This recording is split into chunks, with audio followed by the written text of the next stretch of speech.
The first person I'd like to introduce is Dick Long. Dick Long is the CEO and founder of DUI, which started in 1963. He has been diving for over 67 years, and he is one of the earliest NAUI instructors, actually number 49. Our next presenter is Faith Ortins.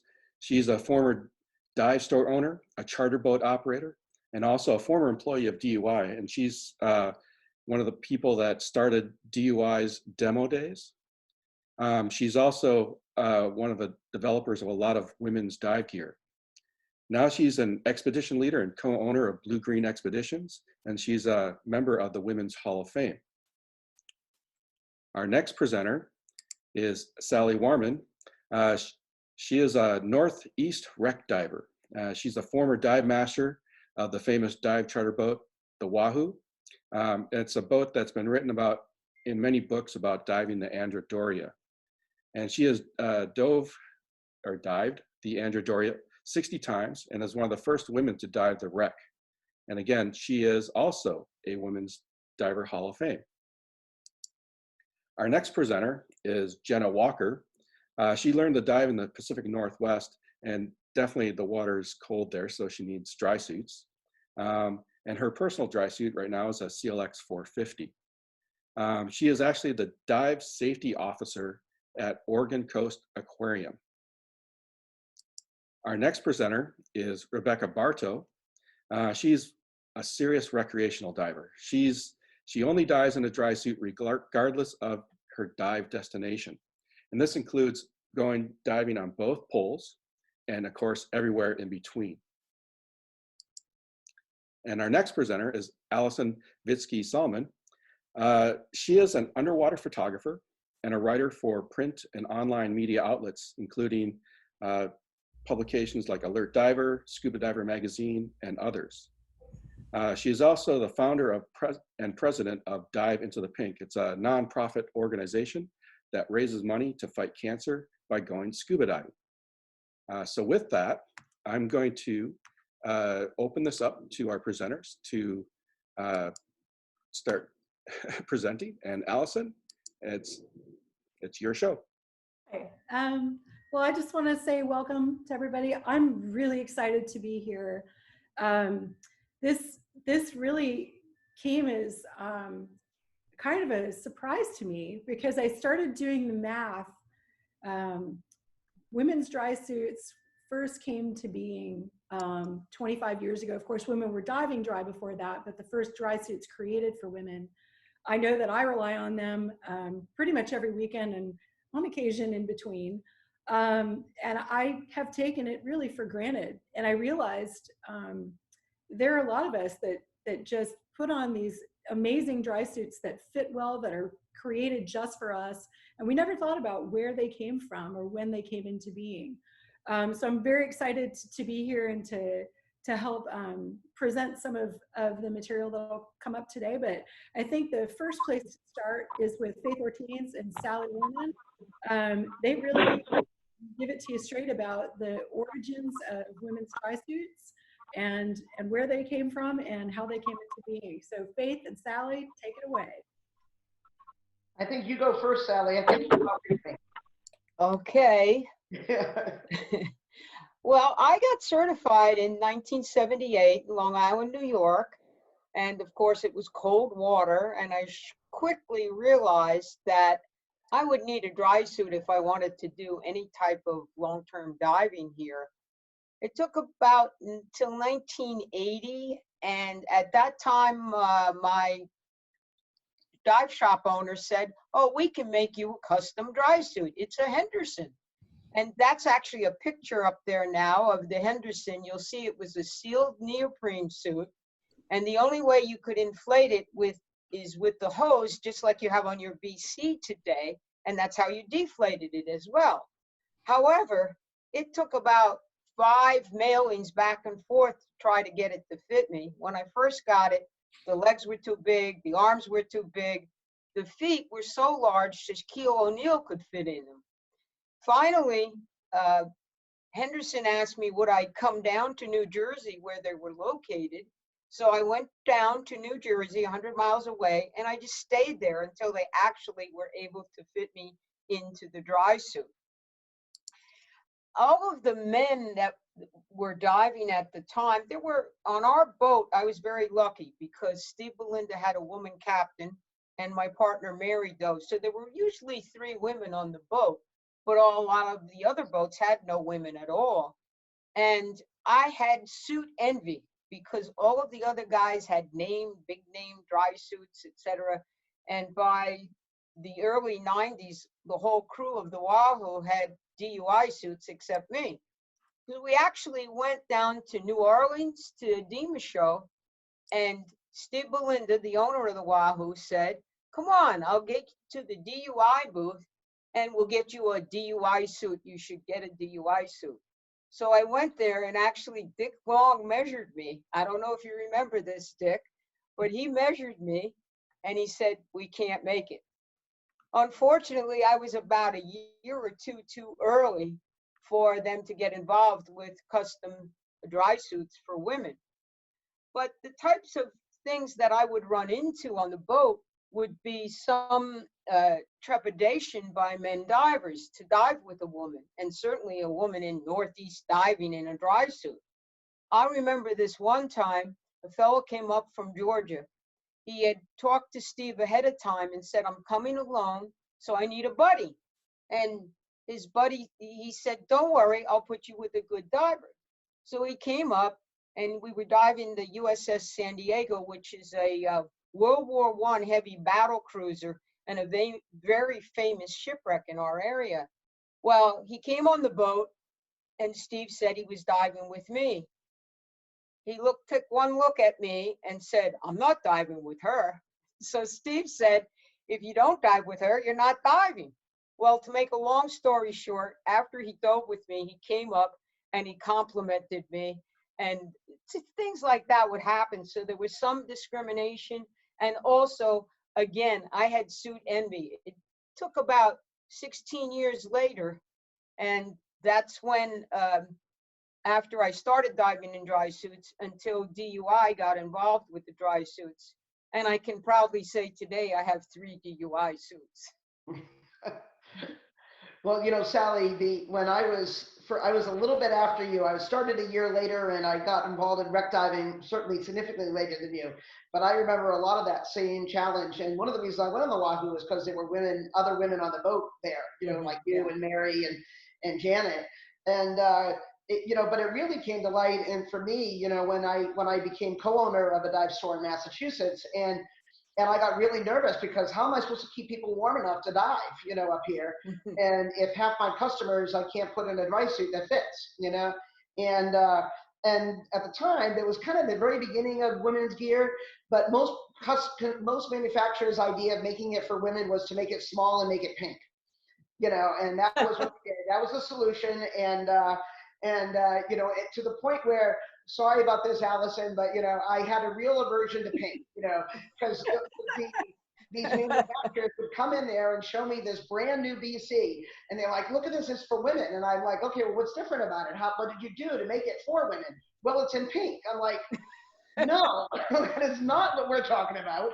And to the point where I must admit that I am a founding member of SAPS, which stands for Scuba Divers Against Pink Shit.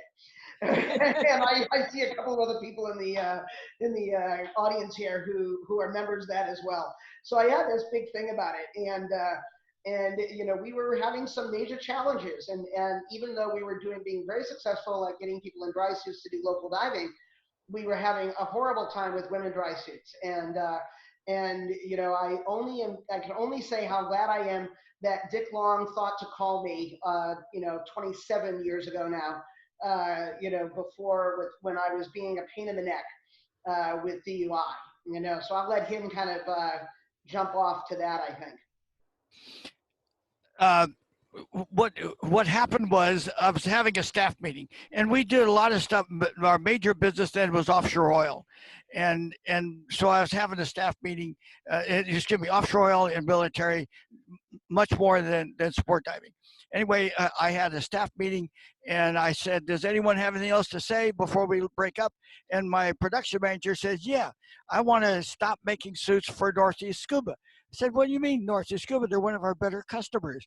And he says, this woman is always asking me to change things.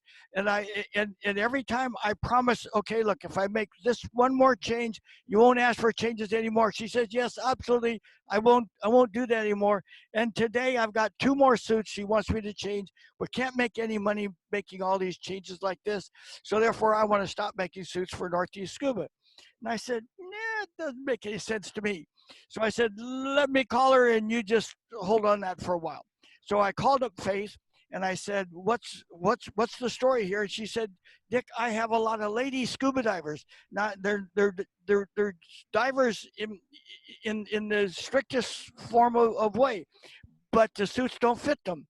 So I called my production manager. I said, look, you're going to make those suits she wants. You make the changes on the suits she wants. And I'm buying me an airplane ticket and I'm going to Boston. Denver's just north of Boston. So I got there and Faith, and I asked Faith, I said, look, if you could have a bunch of these ladies so I can see what they look like, physically. Women change in their, from one woman to another, they change more than men do. And also as they mature, they change their shape more than men do. So that's just a reality. So when I got there, she had all these divers there, and so I started asking questions. But besides all the obvious differences that the guys talk about, there's a lot of differences between men and women. Women, for instance, have narrower shoulders and they're thinner shoulders than men do. They have broader hips and bigger thighs than men do on average.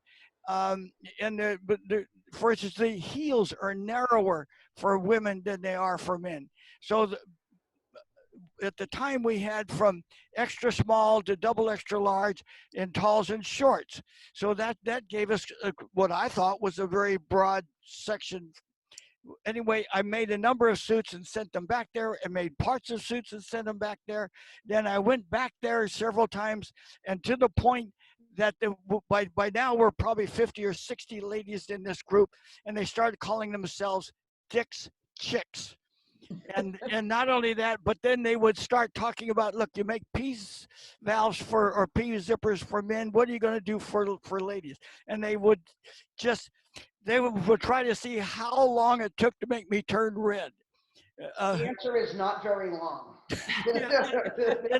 I mean, they just beat me up something terrible, and I'm trying to keep running a scientific thing here. Anyway, so I ended up with rather than having 14 or 15 different sizes, I ended up with 100 sizes for women.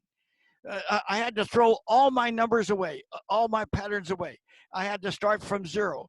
And we have what we call grade rules. And my grade rule for women is 2 inches.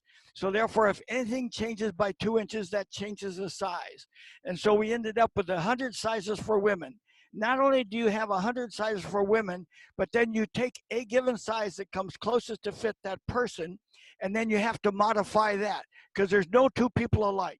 They all change. I said, if that's true for women, it's also true for men. And I ended up with 120 sizes for men, and I used a 3-inch grade rule on that. So, I mean, it opened a whole new world, and I had to approach the issues of how to fit people from a totally different angle. And that started the process that's led us to where we are today. Well, and I think the most important part of it to me was, first of all, finding somebody like you who was willing to partner with us to try to make this happen, and didn't think I was just being a pain in the neck. And though I might have been that too, but but because I was a little bit adamant about that, as you might imagine. But no, she was very adamant about that. Okay, all right, maybe more than a little bit. And but also continuing to work through it and to stick with it, even when everybody else was saying, well, you know what, you're never going to make any money doing this. Women don't dive enough. Women don't do that kind of diving enough. They just want dry suits because their boyfriends have them. I mean, that kind of comment, it was not unusual. And and you stuck with it, and I will always appreciate that. But I think the best part about it is not only what it did for women, but what it did in general. As I think it changed the way people's expectations were about dry suits. That dry suits were supposed to fit you and were supposed to be functional and not just, a bag that, was you poured yourself into, and I know from the business side of it for our store, it made a huge impact because we ended up teaching 50% of our people minimum in dry suits and a much higher percentage of women. It was something like 2/3 or more. And there are women on this call here that in this presentation who are looking at this, who are part of that group, 25 years ago, and got one of those first women's suits. And we did more dry suit certifications than anyone in the country from our little store in Danvers, Massachusetts. And we're able to keep people diving because they were warm and comfortable.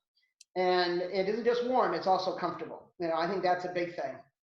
And what do you think about that, Allison? Because I know that you have a personal perspective about that. Yeah, I mean, I guess I feel like this is it might sound, everybody might not agree with this. I guess I always think that in general, men are more fiddlers. So they're willing to get some gear, fiddle around with it, make it, work however they need to make it work. And it's more of an enjoyable situation for them. But for me, I want something that I'm going to put on and then I don't have to think about it again. I want it to fit well, and I want to be able to get in the water and enjoy my dive or do whatever job I'm doing. And I don't want to have to think about it again. I just want it to be functional. And I'm obviously biased towards DUI. I own a number of DUI suits. That's honestly because I think they fit the best. They fit women the best. And it's because you put them on, you just don't have to think about them. You can get them however you want. You don't have to think about them. They look good. They fit well. You can swim in them easily. You're very streamlined. They're great. So, and I mean, I think back to the first dry suit that I had, which, like Sally, was a sealed neoprene suit, although it was, for women, it was still a stock size for women. It was a little short for me. So, I mean, I'd have to hunch over, when I was walking to the ocean with it. It was more of a bag, but at least it was a bag that was intended to fit women, so even something like that just shows you the evolution over time and how much better it is, how much easier it is to manipulate things in the water and to be able to get yourself from point A to point B. Well, the fit of something is really important. If you have a big baggy thing, let's face it, in the original dry suits, they were big baggy things. In fact, we used to call them trash bags. Mm-hmm. And just the kicking your legs, the moving of your arms. If you've got a baggy thing around you, it restricts everything. And there are lots of very intelligent, gifted women scientists who aren't very big, which means they get very cold very fast. And my job, to be honest with you, is to make them functional, and I take great pride in that. They are divers, and they have something to contribute. Well, if they can't stay in the water, they can't contribute. So therefore, that's why I'm there. That's my charge. That's my goal. That's my purpose in life. Well, the one thing I didn't bring up was the drag.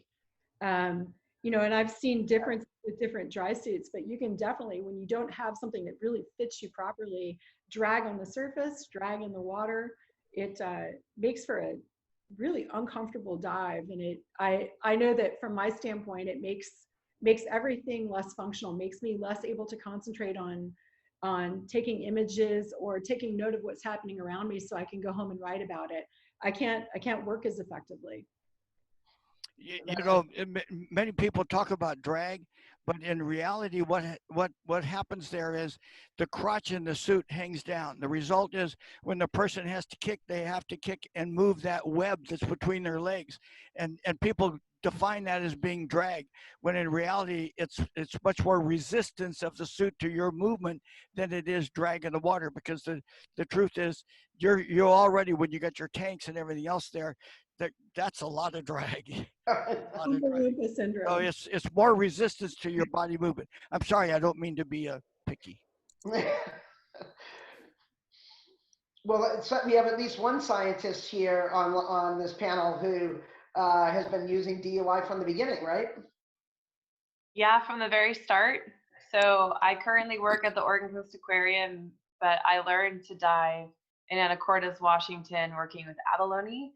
And I did all of that in a two-piece, actually not a two-piece, a one-piece 7mm wetsuit, and quickly realized I needed a dry suit. And I got certified. I got my dry suit cert in a suit that was not a DUI. It was relatively uncomfortable. I kind of worked through it, but it clearly was not a great option for me. And then when I found my way to Oregon Coast, there was actually a demo tour going on at the time. They've partnered with the aquarium for over 10 years. And I got fitted in a suit there and ended up buying one immediately thereafter. And I actually have been diving that original suit for over 7 years, which has been amazing. And behind me, if I can go the right way, this is Orford Reef, which is a comparison area for redfish fox marine reserve. It's a place we do science in all the time offshore. In the summer when it upwells, it's 44 degrees. And we're doing transects that take over an hour in the water for us to do. And knowing that I have a suit that fits, I can snap dry gloves on it immediately. Honestly, this whole conversation, I've learned how much I took that for granted because it was never a question for me. Day one, there was a suit that fit me. I had no idea how much background had gone into the fight for this. So I'm just truly grateful for all the women that stood before me and sort of created that foundation for the up and coming next group of strong women divers. It's pretty awesome. And it's been fun too to share at the aquarium. We had a guest snorkel program and a guest dive program, and DUI graciously helped us out with some suits for that. And we were putting young girls as young as 8 in the water. And our exhibits are 50 degrees. So we're convincing 8-year-old girls that dry suits are fun and that they're learning how to put on a neck seal for the first time and hop in the water, and they stay warm. We have to kick them out of the water. They want to stay. They don't want to leave. And it's because there's gear for them that fits, that lets the job get done. So I'm very grateful for all the people on this call and all of the trailblazers, and also all the female mentors I've had. Faith is one, and I know Diana Hollingshead at ESDS, Valerie was at the aquarium before me, Holly Bourbon at National Aquarium, who's another dive officer in the industry who really kind of set the bar. So it's been kind of an honor to be able to follow all of these women and all of the work that's been done so that women can be successful in this industry. Awesome. Well, I mean, I think it would be really good to hear from Rebecca. I thought that her presence on this call was really wonderful, because the one thing that we're not talking about is women who do this recreationally and who choose to go dry. And I mean, I think that's just absolutely fantastic, because if you go on vacation and it's warm water, sometimes you'll talk to people who will be like, oh, you dive dry most of the year, and it's very difficult, I think, for people to wrap their heads around it, because it seems so daunting. And talking to somebody like Rebecca shows that it is really for everybody, not because of Rebecca, just because she chose to do it, because she feels like it's just a better way to dive. Yeah, I started diving I got my certification in Saipan and Palau, and I went there because my son was working there, and I loved it, much to my husband's chagrin. And I knew I wanted to continue to dive and not just have this be a once a year vacation thing. I live in Wisconsin. If you're going to dive in Wisconsin, it's going to be cold water. So I came back to Wisconsin and I started diving in a 7mm suit. and took a lot of classes and certifications, and then had the great fortune to go to a demo days. And actually that weekend I was doing a deep certification. So I went deep in a 7 mil and I went deep in a dry suit, and there was no looking back. I got measured and ordered one right away. And I did continue for a while to dive wet in warmer water, but I dive every single dive I can, and I'm a small person. I would get cold, and especially at the end of night dives, I'd often be a bit cold.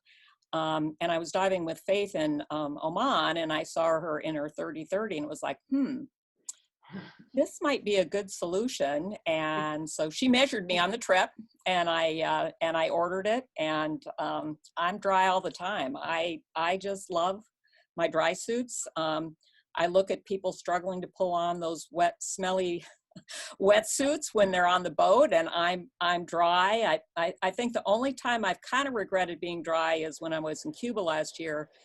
We'd get back from a night dive, and the wonderful crew would be there with hot towels, and I really didn't need a hot towel because I was perfectly comfortable. So, but I just love my dry suits, and it's made a huge difference for me. It's opened up the world. I've gone traveling Arctic, Antarctica, diving there, and very, very comfortable. Wow, I can't say enough about them. If you really want to dive, get a dry suit.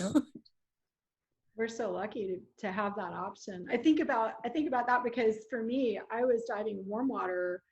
It was an avid diver, but I lived in Boston, and I had gone through cancer treatment and recovery, and I kept thinking I'm not ready to wait to go on vacation. I don't want to wait. Here I am surrounded by water. It's a little cold, but I've not thought about a dry suit. Why shouldn't I think about a dry suit? I wound up getting certified. I was a little hesitant about it. I got certified in a rental. It's, again, didn't fit me great, but it was still, obviously made for women. But it was the day after Thanksgiving. I think the air and water temperature were in the 40s. And I just remember getting in the water, and the only place I felt cold was on my face. Everything else was completely fine, and it was amazing. I just remember I got out and I was like, this is the best thing in the world. And it was life-changing. I think I had ordered a custom suit within a year, and now, I think we dive probably a lot more in cold water than we do in warm water. And like you, it's the same thing. You're not limited. You don't think about what warm water destination should I go to, what exotic. You can go anywhere. You can go anywhere you want to. We're thinking, I work a lot with my husband, and we're thinking a lot about all of our remote travel was canceled this year. So that was all of our assignment trips gone, pretty much in one fell swoop. And we were thinking, where can we go? What can we do to create stock this year? How are we going to make this work? And we realized we don't really need to go anywhere. We can throw our dry suits and gear in the truck and drive up the coast and go of California, Oregon, Washington. There's a whole world that's opened up to us simply because we have dry suits, and dry suits that fit, that we're comfortable in, can work in. So I think one of the most important things about all of this that we've been mentioning is, and I hear from everybody, is it isn't just that it fits, but that it's comfortable. yes. It's easy to wear, it's easy to work with. And I think that's one of the things that, has changed, the mindset that has changed, before, from 25 years ago is, dry suits were for tough divers who are doing tough kinds of diving, and only professional divers really needed that. Only if you were deep wreck divers or cave divers, those are only those serious, crazy people needed, dry suits. And now I think that with everything going on between the suits that fit better and better materials, and they're comfortable and well made, and they last longer, and then just increasing exposure, you now have regular divers, regular people who just aren't doing this for a living, just having fun, who are diving and using dry suits. And I think that's the best part about it. I'm not sure we could have I don't think either Dick or I felt that this is what we were kind of starting 25 plus years ago, you know, but it is kind of, I think, part of the natural evolution of that. Yeah, that's a good part. I think it lets people be better divers. Mm-hmm. Well, being cold is miserable. I mean, the more you dive, the slower your metabolism will become. Therefore, the less the heat you're generating. So therefore, the more experienced you are, the longer your air lasts, but also the colder you get. And being cold is miserable. In fact, that's why I got in the business. I was diving in Monterey, and it was cold. And I mean, I even moved to San Diego to get warmer, but not that much warmer. It cold just hurts, and it just is miserable. It's just miserable. In fact, I remember in my wetsuit looking at my air gauge, wondering, you know, how soon is this air going to run out so I can get out of here? And I just look now to see, hey, how much more time do I have left before I have to go back? Well, remember, Dick, you also used to be a little smaller and skinnier back then. Didn't have quite so much. Oh, we're going there. And I'll put myself in that category too. You know, I'll throw myself under that bus. Faith, you know too much. Well, but you actually bring up a good point, because the physiology aspect is really important in that, you know, the women get colder faster than men do. I mean, it's physiology. You know, we don't have the muscle mass to generate heat that men do in general. And you know, the women are much more likely to vasoconstrict, therefore pulling heat from hands and the feet and extremities, and concentrating that in the core, which means we're really good at surviving hypothermia, but we also feel cold much faster. And man, there is nothing worse than being on a great dive and having to shut it down because you're cold. You know, we came up with decompression tables are a mathematical calculation for the taking up and the giving off of gas. You all know that. Okay, we made what's called thermal guidelines, which tells you how much insulation you're going to need for a given size of person, because it's the physical size, not gender. It's the physical size that has more to do with anything else. And the result is, if you took the average male and the average female, and they're both wearing the same kind of wetsuit, if the male wanted to know what the female felt like, he would have to be diving in water someplace around 7 to 10 degrees colder. Well, if you put him in 7 to 10 degrees colder, he's going to know all about that. And he's going to say, gee, sweetheart, look, I got you the same thing I have. What's wrong with you? What's wrong with you, sir, is your cranial capacity to identify what's going on here lacks a bit. Well, I can speak to being cold. For those of you who were able to get a DUI suit right away, it didn't happen for me because they weren't making them for women originally. And the dry suit I had, we actually called a variable volume wetsuit because the lip seal wouldn't seal properly. And, I was kind of doing some deep diving, and so and consequently what happened was the decompression hanging was very cold. Yes. Well, my favorite part though is definitely the old valve placement. You know, the hose on the chest like you had on that picture. Yeah. And then mine, I actually tried that one. That was my first kind that I tried. But my first that I had an inlet valve on one boob and an exhaust valve on the other. And man, you should think about what it was like to vent the gas out of your suit of that. Okay, it was not pretty. It was not a pretty sight. You know? And actually, I tried dry suits for several dry suits like that when I first got certified, and I gave up because they were just horrible. I couldn't get them to fit. They just were horrible to use. And I would rather be cold and wet in something that at least fit me reasonably well than miserable in the dry suit until Dick Long came along. And so wait, so these suits were too big too, right? Yes. So they're too big, and then you've got all the air, and I mean you're ascending and trying to vent the air. Yep. I actually one time on a. Dave, what did you have to? Oh yeah, yeah, it was exactly like that, Allison. Exactly. Fantastic. I'm very thankful to you all right now. Yes, thank you. Thank you. Well, we have a couple of other women on this that I recognize as being part of that original group. So maybe it'd be kind of fun to get their comments as well.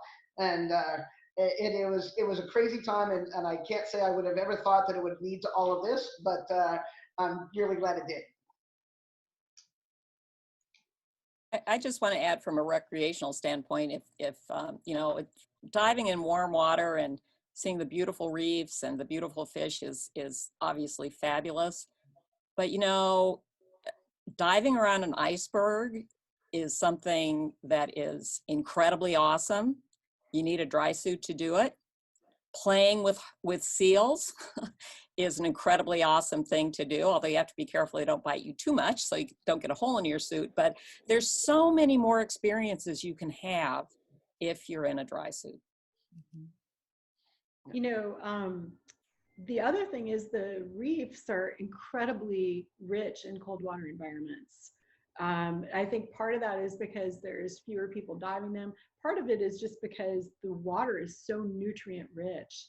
You know, we work really hard to make sure that we get images that really showcase the incredible beauty of California, the kelp forests and all the amazing life that we have here. And it's because we want people to see it. We want that to be something that they want to do. I think California, for the most part, can be done in a wetsuit, but it's so much better in a dry suit simply because you're not worried about how long you've been down.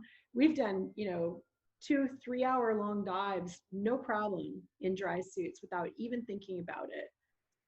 It's just is incredible to be able to do that and to show people, here's what you're not seeing because the water is a little colder than you'd like. Yeah, I think having a dry suit and again being comfortable, being able to get in and out of it easily, put it on, you know, frankly, as you said, Rebecca, in a lot of cases more easily than a wetsuit. I mean, I don't know about you guys, but I would put on a dry suit any day of the week and twice on Sunday rather than a 7 mil. Oh yeah. Absolutely. Yeah. That's the most miserable experience ever. Or a wetsuit of any kind. There, yes. Yeah, I think there's a lot of people on this call who can appreciate that. Yeah, from what I've seen. Well, you know, the other part about it that's funny is that I just remember it has changed a lot because now when I go places that are relatively warm and I'm wearing a dry suit, my 30-30 or even my TLS sometimes, you know, 20 years ago I would do that and people would look at me like I was insane, you know, and actually even when I first went, my first dives in San Diego were in 95, 95, 96. And I remember going out there and on charter boat, I was on the Sand Dollar, which a few people on this call probably remember, and out to the Channel Islands. And it was myself and my husband and a bunch of people from Arizona. We just kind of took the last 2 spots on the boat. And they were diving in 5 mil suits. Oh, no. Or some of them were diving in like a 7 mil jacket or a 7 mil Farmer John, but not both, just half of a suit.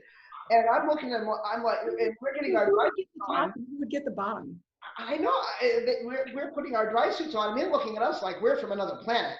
And the dive guides start telling, you know, the first dive, you know, first day, you know, they're all back, we didn't know it, but they were all back on the boat in 20 minutes. But no wonder, right? Because what they were wearing. And my husband and I are doing our dive and, you know, 60 minutes, you know, 75 minutes, boom, you know, come back up. And they're like, oh my God, you guys took a long time, but we have to hurry to the next dive site, you know. And so, and the whole trip they were hurrying us because we were taking too long in the water. Well, I'm like, well, that's because you guys have the wrong stuff on. Okay, that's not my problem, you know. And they were, and oh man, they got so upset with us at first. And then they realized, well, wait a minute, maybe these guys might know something. And we started talking about, well, you know, yeah, you could get one of these too, you know. And And at the very least, would you at least wear the 7 mil as a set? You know, like, what is wrong with you people? You know? Yeah, so but things have changed. You don't see that on a boat anymore in San Diego, right? Not Or well. on the Channel Islands. It's been a You long don't time. really see the top and bottom split between two people. I don't want to see that. It was I don't want not. to see who's got the top, and then. Well, I mean, I'm curious because I mean, Dick, so the patterns, have they changed at all? Are they the same? Is it the same? I know that we've seen a lot of like colors and patterns, like the visual patterns come out over the years. But I mean, how has the cut changed? Actually, we constantly are working on new patterns. We're constantly working on new patterns. In fact, we now have a new computerized system. It took us 5 years to program it. But like I said, we started off with 100 patterns for women. And then you would take a pattern you picked out that was closest to that person's size for their height and weight. Then what you would do would be modified. You add an inch here, take an inch out there. Today, we now have a new system that, in fact, because of computers today, you can do that. You have to take into consideration the material the suit's made out of, and then what the person's going to wear underneath it, and then the size of the person, because it's not just the size of the person; it's what they're going to wear underneath it. Sure. And the whole idea is you do what your mother told you to do. Change your underwear often, you know. So you change the amount of underwear you're using based upon, one, the water temperature, and number two, what your exercise rate is. If you're going to be a photographer, you're sitting there waiting for a goby to put his head out of the hole so you can take his picture. You're not moving, therefore you're not generating heat. You need everything you can get on. Whereas if you're out there chasing after something, or lobsters or whatnot, then you only need half the insulation in the same water, same person, same water, same temperature, but the activity rate changes the insulation requirement. Most divers don't understand that even yet now in dry suits. So really, now what has occurred is also the population changes. For instance, in the military, every 7 years, they have to change the sizes because the people are eating more food and the people are getting bigger. The people are getting bigger today, except for Sally. Sally's not getting any bigger. No, actually COVID-19 is adding to that. Okay. I was going to say, I bet the patterns have to change after COVID. Okay. That's right. So anyway, we are constantly updating our patterns and constantly updating that the computer program. And as we learn, we're constantly making new experimental suits, new experimental seam structure, because for us, we guarantee this suit now to last for 7 years. It's not uncommon to have a CF200 suit that is in the 15, 16-year-old age. They come in and they want it repaired. And I'm saying, look, guy, you got a last room of migration, a few other things here. The guy says, hey, it's still watertight. Fix it. So no, we are constantly updating patterns. We're making new patterns right now. Huh. Literally right now, we're making new patterns. So, And I think one of the key things to mention with that, Dick, too, is that there were a lot of people besides you and I that from DUI, who really made this all work. Whether it be Bob Stinton and Dion, and then Dion and Dan, now Dan, who all are doing these changes and making these updates all the time. So it's not I may have been a little bit of I may have been the instigator in all of this, but it's certainly not a one person or a two person thing. No, it's a constant thing. And Pat back there is running the production department now. We had John Boyer for years being the evangelist out in the field, trying to convince people to change. And Bob Stinton obviously was what I call the line guy. He's out there with the curves and whatnot in matching seams. And also we had people like Maria from back there in Danvers. Yeah, there were a couple of pictures for her that came up on those old shots. Yeah. Yeah. No, she in fact she was one of the reasons that brought me back there to start with, because you said, look, I have some ladies that don't fit the hourglass 110-pound thing. And you were absolutely right.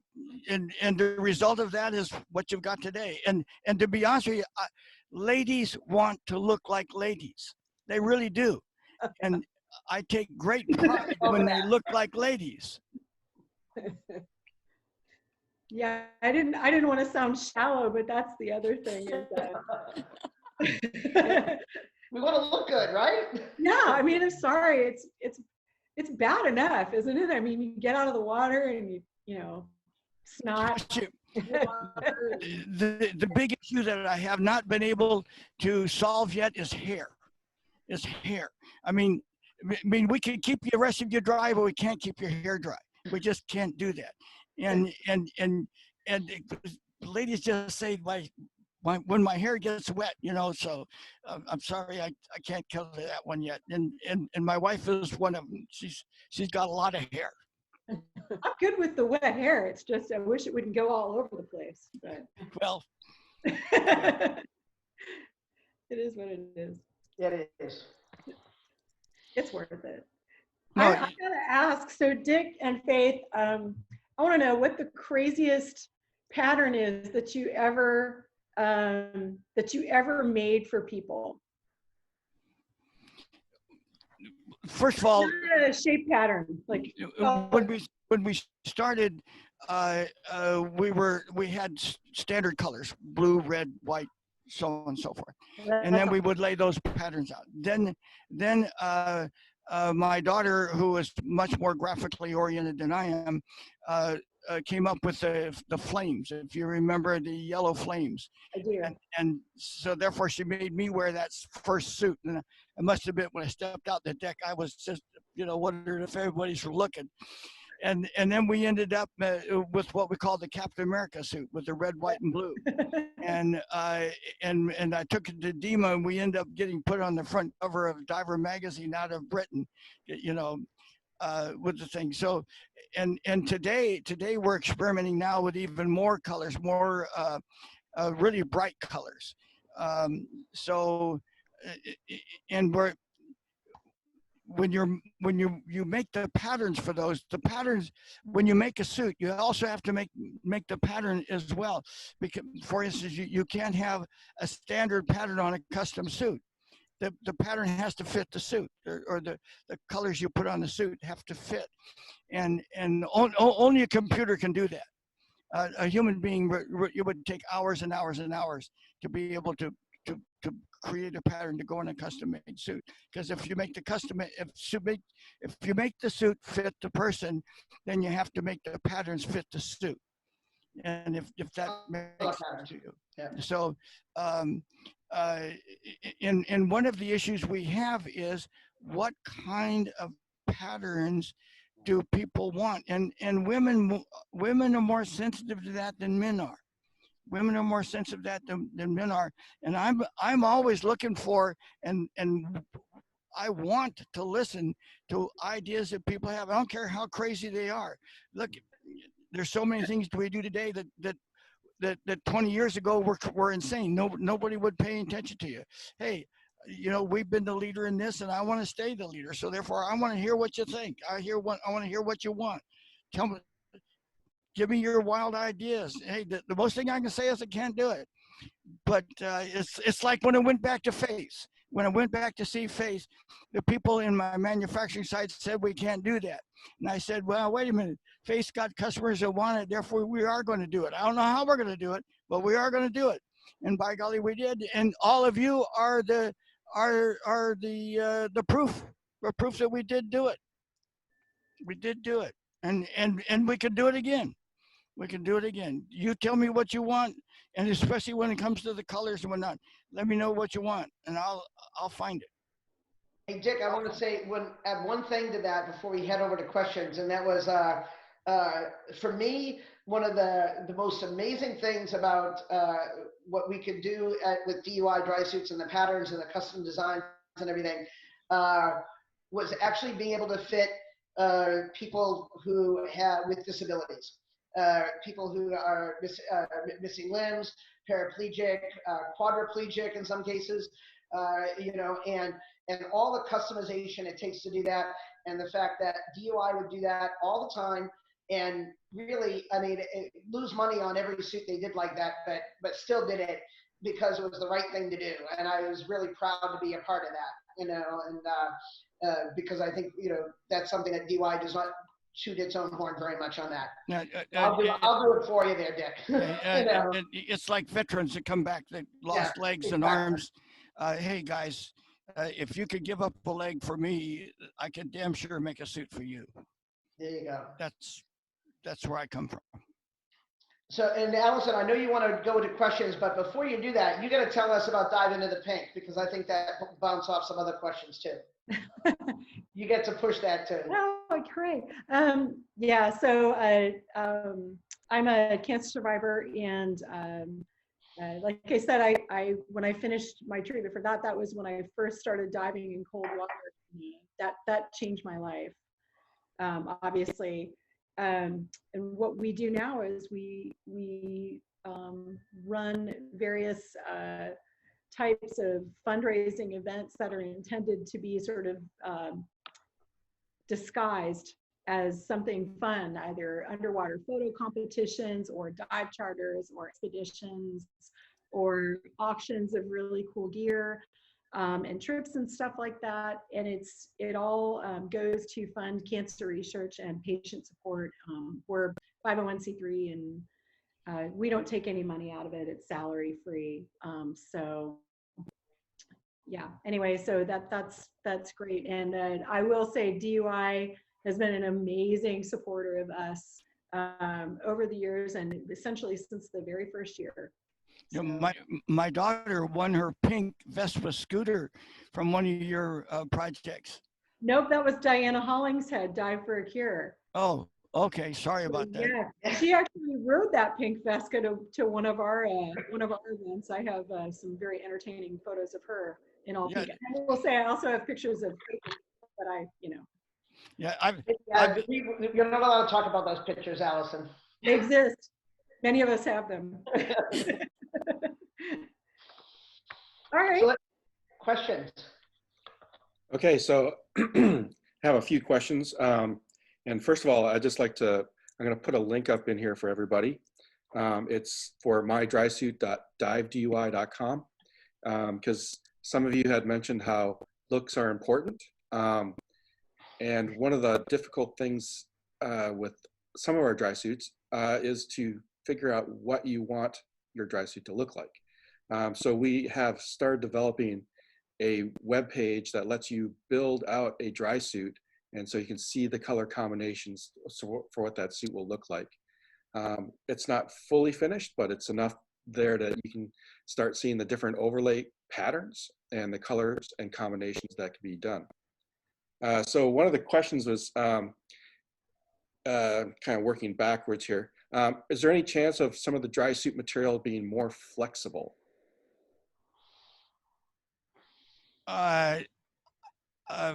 Okay. When you talk about flexible, there's two parts to it. One of them is how well does it bend back and forth? That's flexibility. Another one is stretch. If it has stretch, for instance, CF200 material has stretch to it, and the result is that feels like it's more flexible, but it's not necessarily more flexible. It's the fact that it stretches, and therefore when you raise your arms and whatnot, it moves with it. Therefore, it moves with you as opposed to being restrictive. As far as flexibility is concerned, the flexibility of the material is not nearly as important of a restrictor of movement as is your underwear. For instance, when many people say, well, my suit doesn't fit right. Well, you know, just bring in your underwear, put your underwear on, and the guy tries to raise his arm and he can't raise his arm because the underwear is restrictive. So therefore, if you're looking at a lack of flexibility in the suit, look at the underwear first, look at the dry suit, and then look at the dry suit and underwear combination, not just the dry suit by itself. As far as flexibility is concerned, some of the materials we have, like TLS and whatnot, you're not going to get anything much more flexible than that. But how the suit fits may have a great deal more to do with how you feel the flexibility is. And again, if I had that issue, I would look at the underwear first.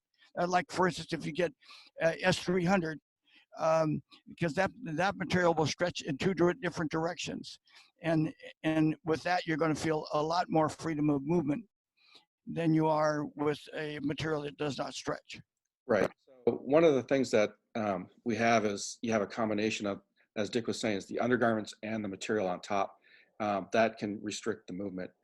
So we're always at DUI looking at and investigating new materials. At this point in time, we haven't found anything that's lightweight like a TLS material that is stretchy. Obviously, that combination would be great. So one of the questions was also going back to undergarments. What type of undergarment is worn under 30-30? I'm going to kind of answer this a little bit because this kind of is maybe just a general note to everybody. Personal temperature, as far as like how cold you get, is up to the individual. I, for example, wear a very thin undergarment compared to someone that's diving in the same water next to me. So I actually brought my dry suit to the Bahamas and dove.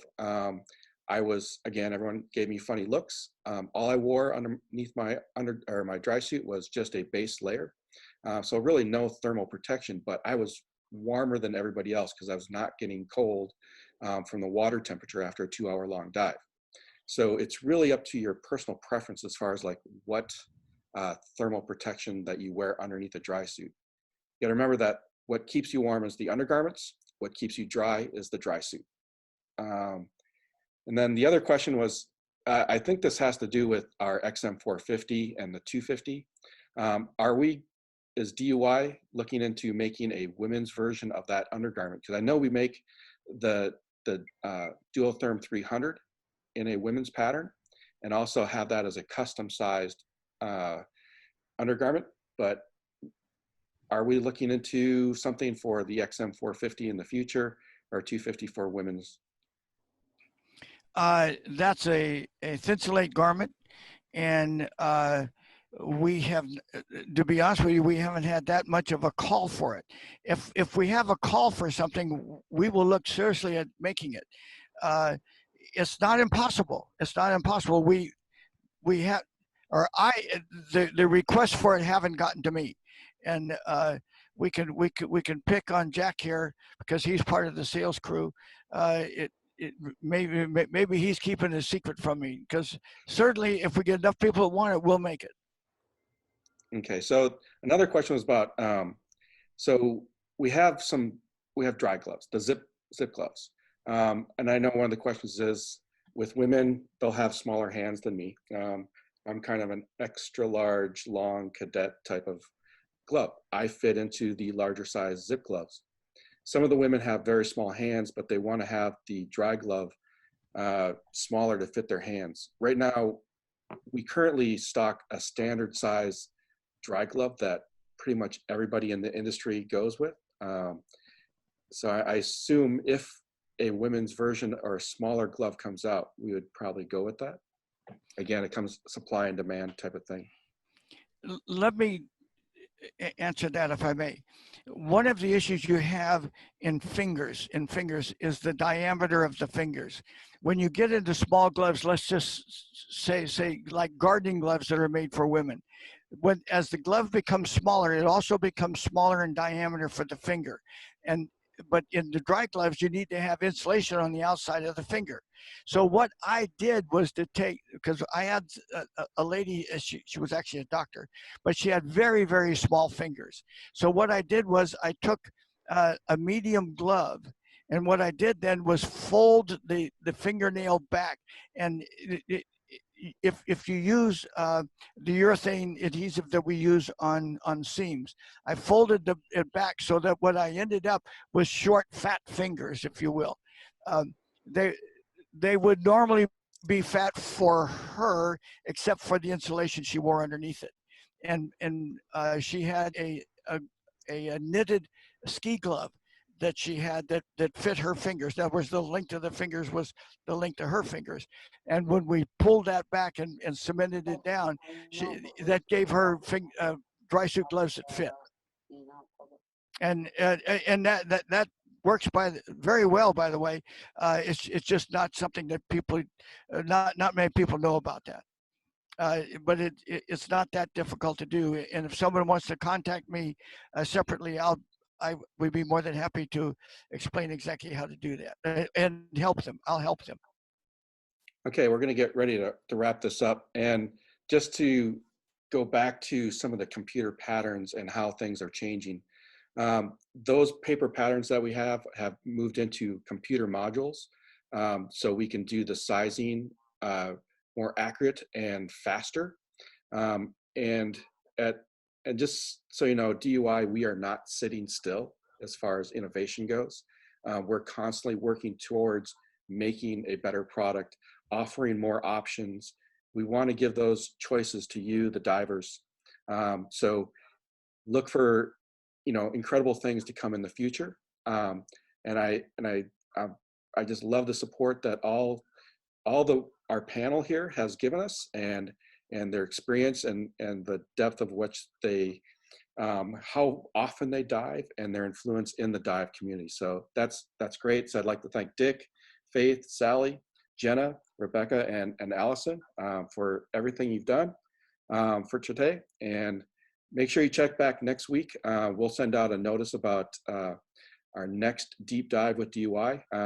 If you have any future topics that you'd like to have covered, please send those topics to support@divedui.com. I sent the link up on the chat area. So if you have any topics that you'd like to cover in the future, we can go over those. So look for more stuff, including innovations, more stuff in the history of scuba diving. So thank you all for coming back out and seeing us, and we'll see you next week. Okay. Hey, thanks, ladies. Appreciate it. Thanks for having me. Thank you. Okay.